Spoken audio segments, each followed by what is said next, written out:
राम राम राम सिया राम राम राम। हरे राम राम राम सिया राम राम राम। हरे राम राम राम सिया राम राम राम। हरे राम राम राम सिया राम राम राम। हरे राम राम राम सिया राम राम राम। डोगरे महाराज की रामायण से कुछ शब्द मैं आपको सुना रहा हूँ।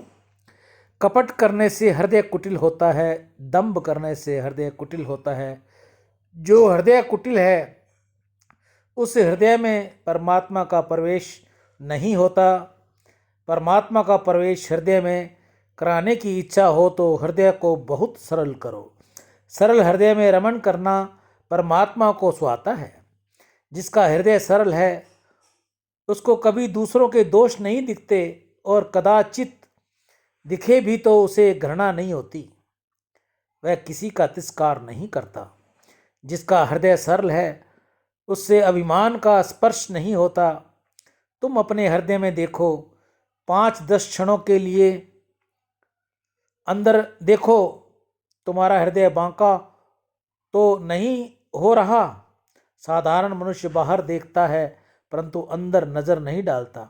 जब तक मनुष्य संसार के साथ बहुत प्रेम करता है तब तक उसकी दृष्टि बाहर होती है। जिसका हृदय बांका है वह कदाचित पैसा भले ही कमा ले परंतु उसके हृदय में परमात्मा नहीं आते। श्री राम जी की प्रत्येक लीला में सरलता है।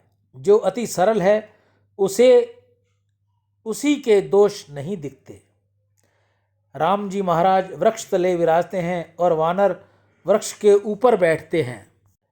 नियम तो ऐसा है कि मालिक ऊंचा बैठे और नौकर नीचे बैठें। ये नौकर बहुत ऊंचे बैठते थे और मालिक नीचे बैठता था। वानर डाली पर भी शांति से बैठे तो कोई बाधा नहीं, परंतु वह तो वहाँ भी कूद फांद करता है। राम जी को तनिक भी बुरा नहीं लगता कि मैं बैठा हूँ और ये लोग मेरा सम्मान करना नहीं जानते। अति सरल को किसी का दोष नहीं दिखता, उसको किसी दिन भी बुरा नहीं लगता। प्रभु ने तो सभा में वानरों की प्रशंसा की है। राम जी ने गुरु वशिष्ठ से कहा कि गुरुजी, इन वानरों ने मेरी बहुत सहायता की है, इसी से मैं रावण को मार सका।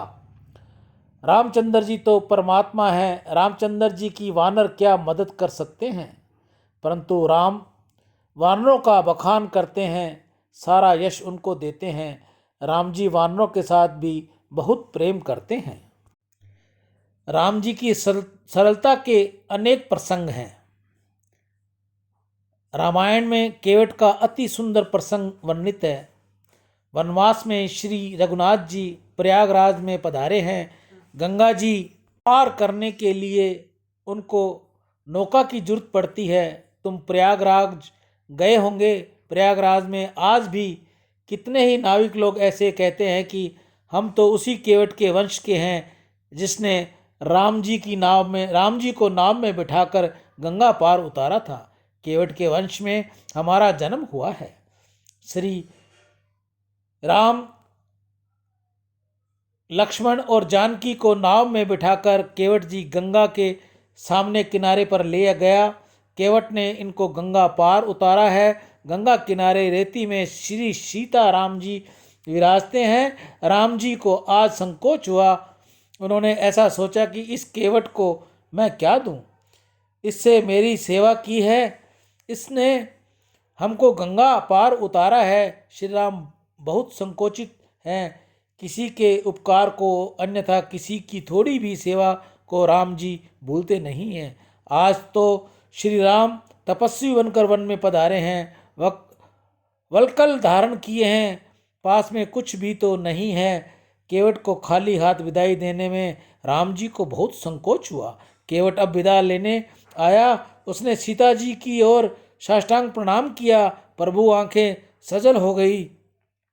वे विचार करने लगे, यह गरीब सेवा करता है, इसको कोई मजदूरी दी नहीं, इस पर भी साष्टांग वंदना करता है, इसको खाली हाथ किस प्रकार विदा करूं। मुझे कुछ तो इसे देना ही चाहिए। परंतु श्री रामचंद्र जी केवट के सामने देख सकते नहीं, नज़र धरती में गड़ी है। श्री सीता जी समझ गई कि प्रभु की इच्छा इसको कुछ देने की है, परंतु पास में कुछ नहीं है, इससे संकोच हो रहा है। माता जी की अंगूठी में एक सुंदर अंगूठी थी। सीता जी ने वह अंगूठी अंगुली से उतार कर राम जी के हाथ में देते हुए कहा, आप तनिक भी संकोच न करें, इसको इसे दे दीजिए। राम जी ने अंगूठी केवट को देने का प्रयास किया। केवट ने हाथ जोड़कर अंगूठी स्वीकार नहीं की। राम जी ने बोला, महाराज मैं कोई पढ़ा लिखा नहीं हूँ, अनपढ़ हूँ। मेरे पिता खास करके कहा करते हैं कि कोई गरीब आवे, साधु आवे, ब्राह्मण आवे, तपस्वी आवे, इनसे बिना कुछ भी लिए गंगा पार उतारना है। ये नियम मैंने सदैव पालन किया है। आप मेरी नाव में बैठे, मुझे आपकी सेवा का लाभ मिला, इससे आज मैं कृतज्ञ हुआ हूँ। मुझे कुछ भी लेना देना नहीं है। आज आप राजाधिराज होकर नहीं पधारे हैं, तपस्वी होकर पधारे हैं। तपस्वी के पास से मैं कुछ लेता नहीं। प्रभु ने कहा, भाई मैं तुझे मजदूरी नहीं देता, प्रेम से अपना प्रसाद देता हूँ। प्रसाद तो अवश्य लेना चाहिए। प्रसाद लेने में तुम्हें नहीं करते हो, यह ठीक नहीं है। इसका प्रसाद मानकर ही तुम लेना। केवट हाथ जोड़कर कहा, महाराज आपकी प्रसाद देने की इच्छा हो तो समय आवे तब दीजिएगा, मैं मना नहीं करूँगा। मेरे मालिक आज वन में पधारे हैं, इसलिए आज मुझे प्रसाद भी नहीं लेना। मेरी ऐसी भावना है कि आप 14 वर्ष का वनवास। गीता गंगा गौ माता की जय। दान से अंतःकरण की शुद्धि होगी और भगवत कृपा मिलेगी। आज हरे चारे की सेवा श्री गौशाला समिति हनुमानगढ़ टाउन राजस्थान में दर्शन राठी पिता श्री विठलदास राठी अकोला वाले ने अपनी माता स्वर्गीय अन्नपूर्णा राठी की याद में गौ सेवा की।